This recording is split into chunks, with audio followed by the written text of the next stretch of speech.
Qu'est-ce que l'art block m'a permis de créer? On parle souvent de l'art block et du fait que ce soit néfaste et négatif pour un artiste, mais on parle jamais du après art block. Donc aujourd'hui on va parler de l'art block et de l'après art block.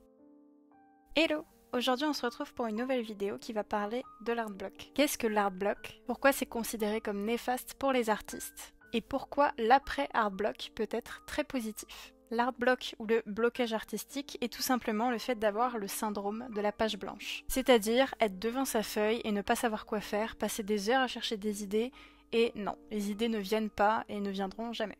C'est très frustrant et contraignant pour un artiste d'être en art block, surtout si c'est son métier, parce que ça bloque complètement notre créativité et notre création du coup. On peut se retrouver avec une pression si jamais c'est notre métier de ne pas pouvoir créer et ne pas pouvoir faire des commandes, ou alors juste d'être saoulé de ne pas pouvoir dessiner alors que normalement c'est notre passe-temps.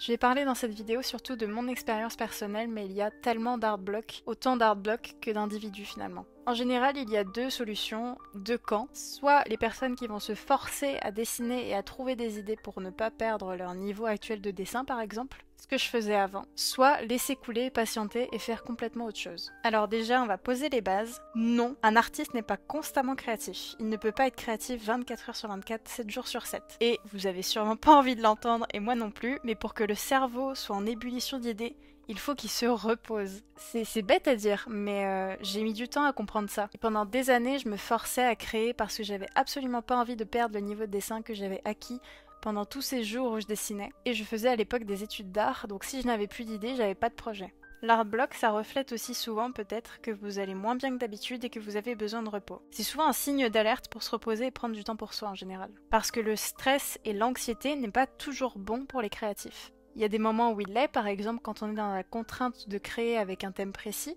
ça nous stresse et ça nous met dans un état un peu anxieux, mais l'art block c'est pas forcément bon.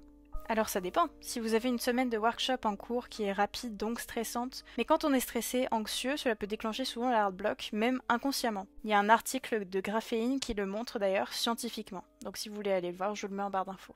Il y a plusieurs types d'art block aussi, il y a ce que j'appelle des mini art block et des gros art block. Donc les mini, c'est se réveiller un jour et hop, pas d'idée. Donc j'essaie tout simplement dans ces cas-là de changer de couleur, de changer les médiums que j'utilise, de rechercher des références dans des livres, comme ça je ne me perds pas sur internet et je peux potentiellement avoir une idée un peu originale. Dans mon cas, je n'ai eu que des gros art blocks qui ont duré 2 à 8 mois en général. 8 mois c'était vraiment le plus long. Et ma solution, ça a été d'attendre, tout simplement. Alors oui, il y a la culpabilité de pas dessiner pendant 8 mois. Quand je dis je n'ai pas dessiné pendant 8 mois, je dessinais que pour les cours, c'est-à-dire que je ne dessinais plus pour moi. Maintenant, il y a la pression parce que dessiner c'est devenu mon travail, mais dans ce cas-là, le reste du temps, je fais autre chose. Je me trouve une autre petite passion, par exemple, ça peut être la poterie, le canevas, etc. Et souvent, je reviens un jour en me disant j'ai envie de faire carrément autre chose et j'explore un nouveau style pour colorier, peindre, etc. Et le fait d'explorer un nouveau style, des nouveaux médiums, ça m'aide à surmonter l'art block en général. Quand je suis bloquée mais que j'ai une forte envie de dessiner, je me fais une session pas prise de tête. Je change mon médium, je prends des couleurs et des textures qui me font envie, des nouvelles aquarelles, des nouvelles gouaches, même du nouveau papier. Et je fais un dessin sur feuille d'imprimante ou brouillon, quelque chose où vous n'aurez pas de la peine à le jeter si jamais. Comme ça, zéro pression et je peux faire n'importe quoi. Des traits à droite, à gauche, des taches. Alors évidemment, des fois ça ne donne rien du tout, mais des fois ça peut donner quelque chose qui m'inspire et du coup, soit je redessine par-dessus, soit j'ai un nouveau style de créer. Ce qui peut vous aider aussi, c'est de prendre conscience que vous êtes en art block, se le répéter et même en parler autour de vous. Car les art blocks, ça arrive très souvent. Et en prendre conscience, en général, nous apprend à mieux les gérer à l'avenir et à savoir comment faire et ce qui nous correspond. Parce qu'il est possible que les solutions que je vous donne dans cette vidéo ne vous correspondent pas. Ça dépend de votre tempérament, de vos émotions, etc. Souvent, il y a deux cas de figure pour que ça passe, mais ça ne marche pas sur tout le monde. Soit, comme j'ai dit tout à l'heure, il faut se forcer, mais c'est avant tout de la flemme inconsciente dans ce cas-là, ou non, ça arrive. Mais l'autre cas de figure, et celui qui me correspond, c'est d'attendre. De prendre du repos, de ne pas dessiner et attendre qu'on retrouve l'envie et les idées. Un artiste, s'il a envie de dessiner et si sa vocation c'est de dessiner, il retrouvera les envies un jour, vous inquiétez pas. Parce que oui, ça peut faire peur de se dire que du jour au lendemain, on n'a plus envie de créer du tout. J'ai remarqué en général que c'est pas le hard block qui fait peur, mais c'est la peur de ne plus jamais retrouver d'idées.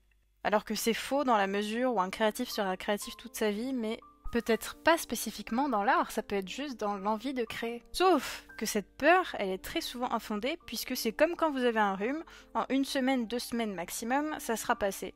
C'est juste un état qui va prendre un petit peu de temps, où ça ne va pas trop, et à force de repos et d'énergie, vous allez retrouver les idées. Je pense que vivre l'art block comme ça, avec cette vision-là, ça permet de mieux le vivre, en tout cas avec plus de sérénité que vraiment de la déprime, etc. Et j'en viens à ce que j'ai dit au début, que le art block, l'après art block, peut être positif pour plein d'artistes. C'est entre gros guillemets une manière d'être plus créatif, trouver un nouveau style, de nouvelles couleurs, avoir une nouvelle vision de l'art aussi, ça a été positif pour beaucoup de gens, et ça a permis de faire des choses qui, sans ce art block, n'auraient jamais vu le jour. Aussi, le pire dans l'art block, je pense, c'est même pas de ne pas avoir d'idées, c'est la culpabilité qui s'en dégage. Ça peut nous faire encore plus stresser dans la mesure où ce temps où vous ne dessinerez pas, vous pourriez le mettre à profit pour autre chose, que du repos par exemple. Il faut pas oublier qu'on n'est pas des machines, on est des humains quand même. Et pour que notre tête retrouve des idées, nous n'avons pas le choix que de nous ressourcer malheureusement. Là, ton cerveau est incapable de sortir des bonnes idées sans tourner en rond, donc stop. Pour enfin se remettre à dessiner, il faut se nourrir. Donc par exemple aller dans les musées, les expositions, sur internet, regarder des documentaires sur des artistes ou même sur un mouvement artistique, aller s'inspirer dans la nature, même en brocante, vous trouvez l'inspiration, chez le fleuriste, etc. ou même dans vos voyages.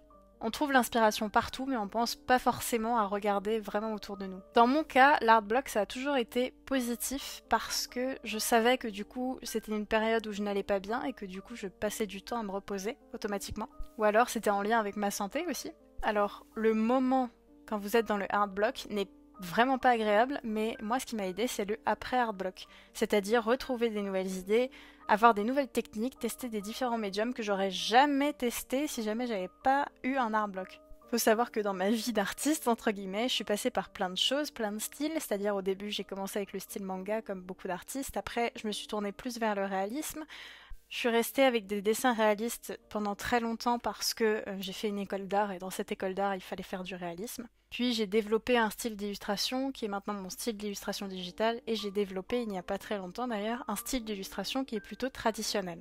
Le fait d'avoir eu un art block, c'était l'occasion parfaite pour créer un nouveau style parce que vraiment je trouvais que je tournais en rond dans mon style actuel. Alors pour trouver l'inspiration, vous avez aussi sur les réseaux sociaux, même si quand on sort à peine de l'art block, je sais pas si c'est vraiment une bonne idée, mais sinon vous avez cette solution-là. Alors vous pouvez aller sur Pinterest, qui est le réseau social le plus connu pour les photos. Vous pouvez aussi aller sur Instagram, sur des sites internet où il y a des photos de répertoriées. Bref, il y a plein de possibilités. Ou des sites qui vous donnent des mots aléatoires ou des photos aléatoires, par exemple Line of Action. Ça peut peut-être vous débloquer. Voilà, j'espère que cette vidéo vous a plu et je vous ai parlé de l'art block en vous montrant un speed painting d'une aquarelle parce que c'est grâce à l'art block que j'ai réussi à développer ce nouveau style et refaire de l'aquarelle. Tout est possible, juste prenez du temps pour vous, on peut pas non plus trop malmener notre corps, notre cerveau. Et pour vous l'avoir vécu plein de fois, il y a des moments où plus rien ne sort et c'est comme ça et il faut prendre du temps pour soi. Voilà. Dans la limite du possible, attention si c'est votre travail, ça change complètement. Voilà, sur ce, merci d'avoir regardé cette vidéo, merci pour votre soutien. N'hésitez pas à laisser un commentaire et ou d'ailleurs un petit like. L'algorithme adore les commentaires et les likes, donc n'hésitez pas. Si vous avez encore des questions sur l'art block, posez-les-moi en commentaire et j'essaierai d'y répondre et de faire au mieux pour vous aider surtout. Et sinon, vous pouvez me rejoindre sur Instagram. Je vous souhaite une bonne journée, prenez soin de vous, bisous.